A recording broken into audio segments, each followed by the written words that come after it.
Forget the drama, let's learn the riffs. That was the intro to Stop, one of my favorite Jane's Addiction tunes. Packed full of epic riffs, solos, and songs, Janes were the true pioneers of modern rock.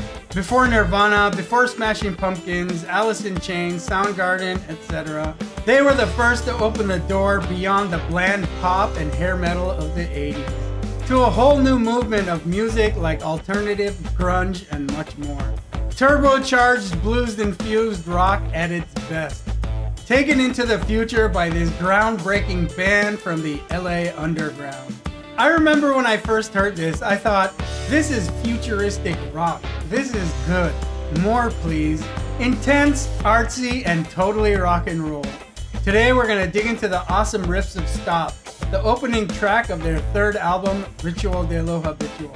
Navarro used the Marshall JCM 900 on this album, which had just come out at the time. I have the UAD Marshall Silver Jubilee 2555, the JCM 25/50, which came out in 1987, the 25th anniversary of Marshall amps. Basically a hot-rodded JCM 800. This amp nails the tone pretty nicely. Hey UA, please make more Marshall amp plugins. Along with the Marshall or Marshall sounding amp or plugin, you'll need the right guitar. Since Dave played a dual humbucker solid body guitar, you'll need something similar. 22 or 24 frets. String gauge, 9. There are 3 channels. Clean, when rhythm clip and lead master are off. Rhythm clip and lead master. Basically clean, crunch, and lead. I've got it on the high output lead master channel. If you put your cursor below the knob, you'll see the exact setting on the top left here. Presence is at 7.8, bass is at 3.6, middle is at 5.4, treble is 5.3, output master is at 5.2, lead master is at 5.0, and input gain is at 6.1. Click here to get to the channel strip. All settings are at default. The only thing I adjusted was the input gate, which is at 7. If you count from 1, starting at the dot above off. 1, 2, 3, 4, 5, 6, 7. The room mics are off. The guitar tone is pretty dry on the recording except for the bridge. I kept them off so you can hear what I'm playing as clearly as possible. Check the article in the description below for more details.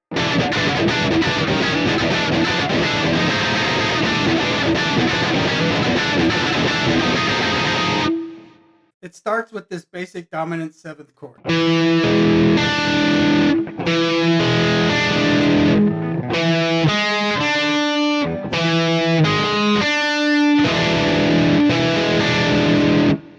And now here it is slowed down.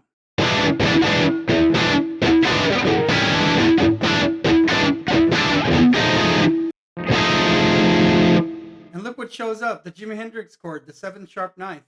But this time it's in F 7th sharp 9th. And then you do the slide.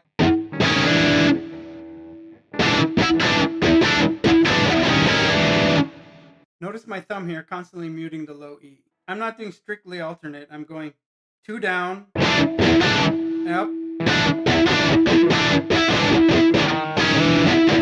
Don't forget that little, right?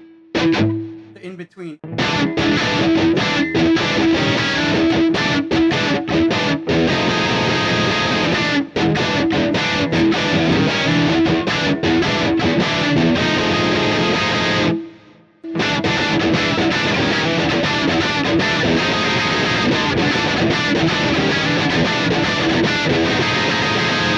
Next up is the opening, what I call the, I'm not sure what the band or anybody would call this. I call this the pre-verse riff. I don't call this the intro. The intro is just this. I guess it's a big opening, intro, pre-verse riff, whatever you want to call it. So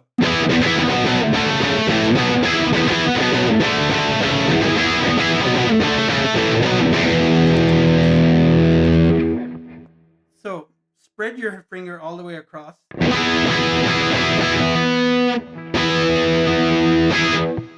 So it's E, B, D, C sharp, A, B.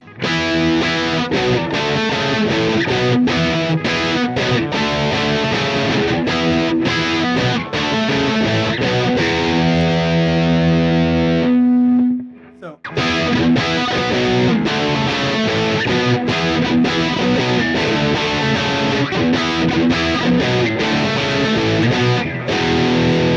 This is the correct way to play the riff. Some of these moves are tricky, especially the D, C sharp move here.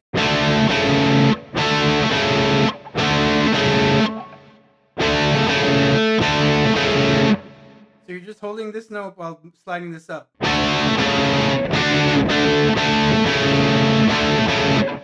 You might see some people play this, but it's not correct.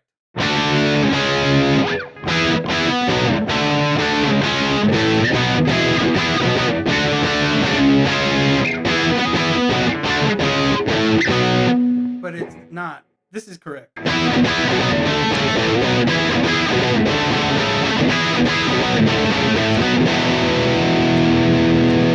Take your time to get these riffs down. Remember, Dave Navarro was in a speed metal band with Jane's drummer Steve Perkins before he joined. Super fast metal riffs like these were normal for them. The second time that riff happens, he plays these bluesy double stops over them.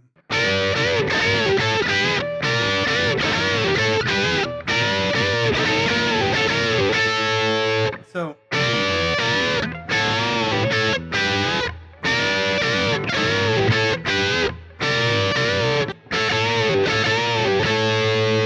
you can also do, I find this easier because I don't have to get the whammy bar involved.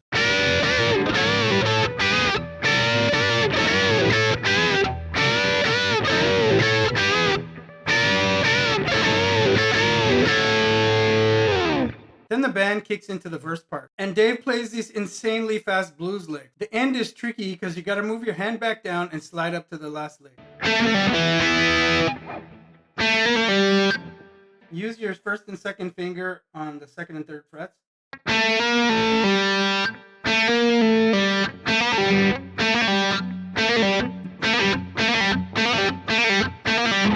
And go to the E. This is very straight. This is very standard blues lick stuff here.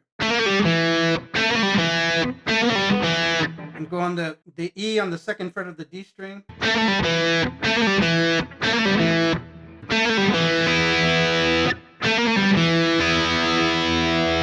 And then ring out the open B and E.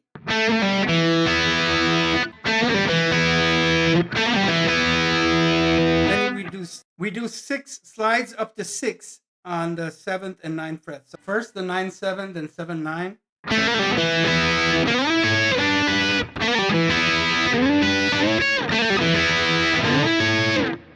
And here's the hard one. It's a standard blues lick, but at this speed it's pretty hard. So I would suggest practicing the hell out of it. Practicing at slow speeds and speeding up.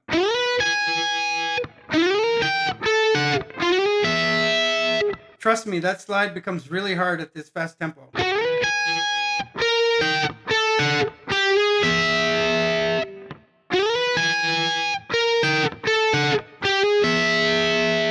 I still can't get it at that fast speed, so. Then we have the huge verse riff. As Dave mentioned in an article, it's based off the Bo Diddley thing. Listen to this.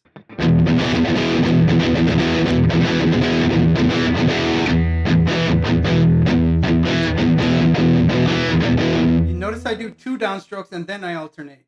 Da, da, da, da, da, da.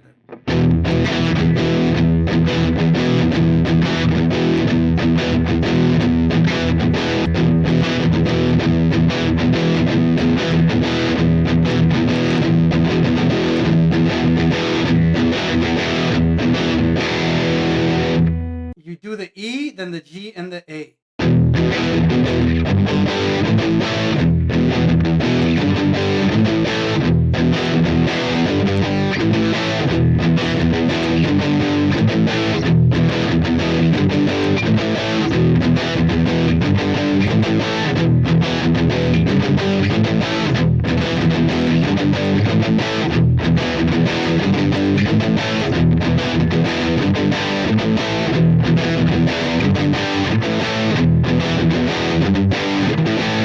I used to play it like this.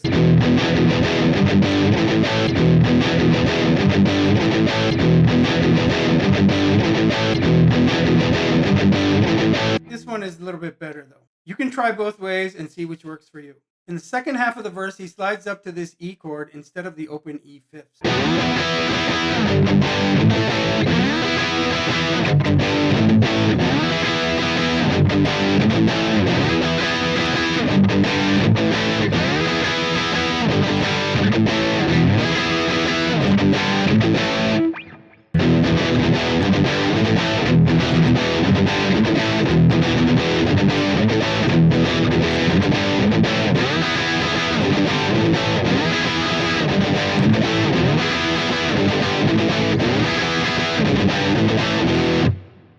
After the second verse, in a really cool song structure move, there's a 1-bar silence. Then the intro riff again. A great pivot move into the bridge, which is halftime. First bridge riff is open E with the dominant 7 arpeggio, then up to F dominant 7. So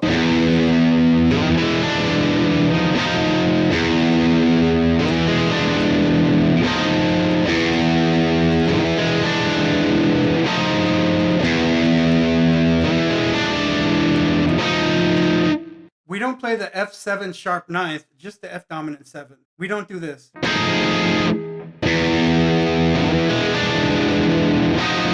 Then we get to the main bridge riff, which is the open E 5th and G chord. The first time, while the rhythm guitars play those chords, we hear this cool octave riff.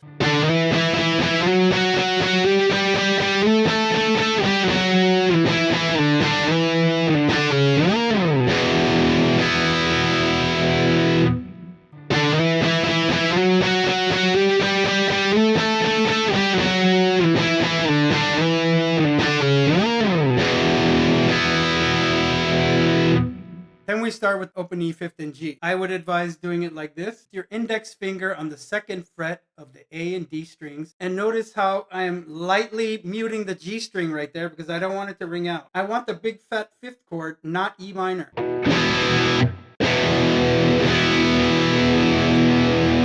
And then he rings out the E, open E, and B. Then we go to G. Now, the classic way of playing the open G is this. But he adds this note here. We have it with the ring finger and the pinky on the 3rd fret of the E and B strings. So this and this. It has a bigger, fatter sound for rock and metal. So,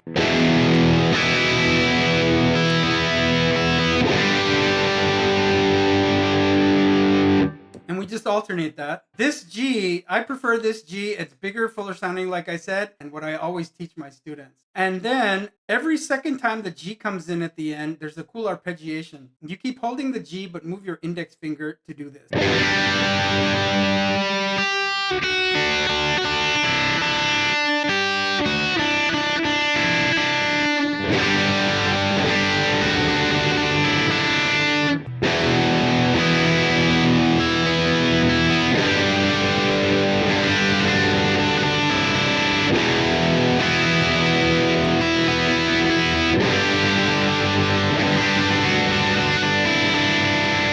Then we blast off into the solo, and then we have a little breakdown. Then we come back to the big opening riff in the end. And that's it. If you need further help getting this down, drop me a comment and we can talk about online lessons or coaching. All right, so have fun. I hope you got some great inspiration from this tune.